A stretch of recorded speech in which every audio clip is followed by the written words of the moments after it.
International community کو particularly اس back drop میں جو انڈیا میں جو واقعہ ہوا ہے اور جو مودی کی گورنمنٹ جو ہے ہم پہ الزامات لگا رہی ہے، ڈائریکٹلی تو ابھی انہوں نے نام نہیں لیا، لیکن ان کے میڈیا اور ذمہ داران جو ہیں وہ اس پہ الزام لگا رہے ہیں. لیکن اب مودی واحد حکمران ہے دنیا کی تاریخ میں جس کے اوپر ویزے کی پابندی جو ہے امریکہ نے لگائی تھی، اور وہ ٹیررسٹ ہونے کے حوالے سے لگائی تھی کہ اس نے 2100-2200 مسلمانوں کا قتل عام کیا تھا جب وہ چیف منسٹر تھا گجرات کا. کوئی بتا دے کہ کسی اور ملک میں اس قسم کا جو ہے ریکگنائزڈ سرٹیفائڈ ٹیررسٹ جو ہے وہ حکمران ہو. یہ تاریخ ہے، یہ میں نے خود نہیں انوینٹ کیا، وہ ہمارے پہ الزام لگاتے ہیں. اور یہ اس کے بعد دوسری بات ہے کہ 7 لاکھ فوج وہاں پہ ہے. 9 لاکھ ہے یا 7 لاکھ ہے، بڑا لمبی چوڑی فگر ہے. 9 لاکھ ان کی 9 لاکھ کی موجودگی میں اس قسم کا واقعہ ہو گیا ہے. تو اس پاسبلٹی کے اوپر بھی آپ کو غور کرنا چاہیے کہ یہ کوئی نورا کشتی تو نہیں ہوئی، یا کوئی اس قسم کا واقعہ تو نہیں ہے جس سے وہ پولیٹیکل مائلیج گین کرنا چاہتے ہوں، یا پاکستان کو کسی ہیلے بہانے سے ٹارگٹ کرنا چاہتے ہوں. ہم نے بڑا کیٹیگوریکلی جو ہے یہ کنڈیم کیا ہے. ان آل فارمز جو ہے ہم ٹیررزم کو کنڈیم کرتے ہیں، دنیا کے کسی کونے میں ہو، چاہے وہ ہندوستان میں ہو، ہم اس کو کنڈیم کرتے ہیں. کوئی بالکل وداؤٹ اینی ہیزیٹیشن. پاکستان سب سے زیادہ دنیا کی تاریخ میں اگر ٹیررزم کا نشانہ بنا ہے تو پاکستان ہے. آج بھی terrorism is raging in Pakistan, both in K P and in Balochistan.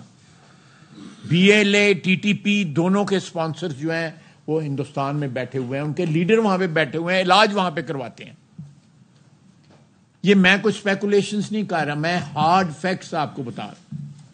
وہ وہاں پہ بیٹھے ہوئے ہیں، ان کے لیڈرز جو ہیں ایکٹیولی وہ ہمارے یہاں پہ ٹیررزم کو اسپانسر کر رہے ہیں.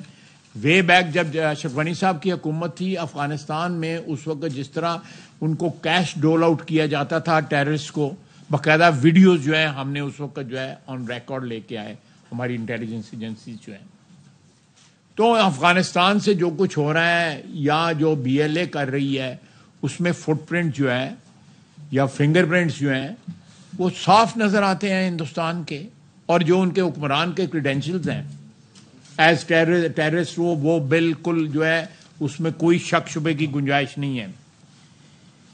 دوسری بات یہ ہے کہ ایز اے اسٹیٹ ہندوستان نے جو ہے کینیڈا بھی ایکسپورٹ کیا ٹیررزم، یونائٹڈ اسٹیٹس بھی ایکسپورٹ کیا.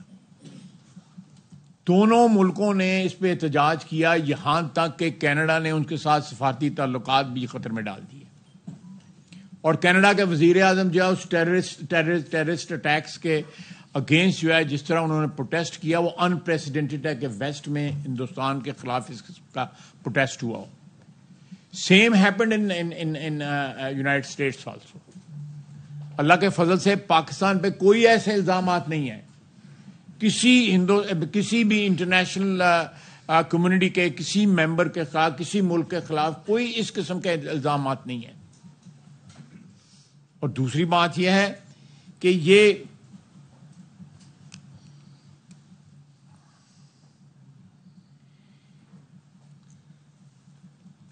اس ساری بیک ڈراپ میں اگر ہندوستان جو ہے انہوں نے آفیشلی ابھی کوئی پاکستان کا نام نہیں لیا، لیکن اگر وہ اس قسم کا کوئی اٹھاتے ہیں، قدم اٹھاتے ہیں، تو ہم اس کا بھرپور جواب دیں گے. کسی کو شک نہیں ہونا چاہیے، نہ ہندوستان کو شک ہونا چاہیے، نہ بین الاقوامی جو برادری ہے اس میں کسی کو شک نہیں ہونا. ہم اپنے دفاع کا پورا حق رکھتے ہیں. اور جو ہے سب سے بڑی گواہی جو ہے ہمارے پاس زندہ گواہی کلبھوشن بیٹھا ہوا ہے. یہ گواہی ہے کسی کے پاس کہ ایک ٹیررسٹ جو ہے وہ یہاں پہ بیٹھا ہوا ہے اور اس کے کنٹیسٹ کر رہے ہیں انٹرنیشنل کورٹ آف جسٹس میں، ICJ میں وہ کنٹیسٹ کر رہے ہیں اس کی رہائی کے لیے. ایک کمیشنڈ آفیسر جو ہے وہ پاکستان کی کسٹڈی میں ہے، وہ یہاں پہ ٹیررسٹ ایکٹیویٹی جو ہے اس کو اسپانسر کر رہا تھا. تو سیریز آف انسیڈنٹس آپ کو پچھلے 15 20 30 سال میں ملیں گے جو اس چیز کو ثابت کرتے ہیں کہ ہندوستان پاکستان میں جو کچھ ٹیررسٹ ایکٹیویٹی ہو رہی ہے اس میں ہندوستان کا ہاتھ ہوتا ہے. ان کا جو ہے جو پشت پناہی جو ہے وہاں پہ ہوتی ہے, چاہے وہ افغانستان کے ذریعے ہو. اب دیکھیں ہمارے ٹی ٹی پی والے جو ہیں وہ سرزمین پہ بیٹھ کے جو ہے جو ہمارے ملک میں کر رہے ہیں, دہشت گردی کر رہے ہیں. ان کو کس کی پشت پناہی حاصل ہے؟ کن کے ساتھ ان کے تانے بانے جو ہے بنے ہوئے ہیں اس وقت؟ بی ایل اے کھلم کھلا جو ہے ہندوستان کے ساتھ اپنے جو تعلقات جو ہے وہ پبلسائز کرتی ہے. ہمارے لیے تو یہ ہندوستان کی پراکسیز ہیں جنہوں نے ہمارے خلاف جنگ جو ہے ڈکلیئر کی ہوئی ہے. تو ایک لو انٹینسٹی جنگ جو ہے ہندوستان جو ہے ٹیررسٹ وار جو ہے ہمارے خلاف آلریڈی لڑ رہا ہے. تو اگر انہوں نے اس کا جو اسکیل جو ہے اوپر کرنا چاہا تو ہم تیار ہیں اس کے لیے, کسی کو شک نہیں ہونا چاہیے. اور ہم اپنے ملک کی سرزمین کے لیے, اپنے ملک کی حفاظت کے لیے کسی انٹرنیشنل میں پریشر میں آنے والے نہیں ہیں. ہم نے پلوامہ کے اوپر بھی جو ہے اس وقت کیا, جو جس طرح کا ہم نے ریئیکشن دیا وہ ہماری تاریخ کا حصہ ہے. اور ہمیں فخر ہے اس وقت کہ انہوں نے ہماری ایئر سپیس کی خلاف ورزی کی اور ہم نے اپنی ایئر سپیس کا دفاع کیا. ہم آج بھی پاکستان کے ذرے ذرے کا دفاع کریں گی, ہماری افواج اور پاکستان کے 24 کروڑ عوام. کسی کو اس میں شک نہیں ہونا چاہیے. اور یہ اس قسم کی جاری ہے جو اس قسم پچھلے 2 دن سے جو پراپیگنڈا چل رہا ہے, یہ انشاءاللہ تعالی اگر اس کو کسی اور شکل اس نے اختیار کی تو پاکستان کی وحدت جو ہے وہ بالکل ڈسپلے ہوگی آن انٹرنیشنل سین, اور ہندوستان کو بھی پتہ لگے گا کہ ہم کس طرح جواب دے سکتے ہیں.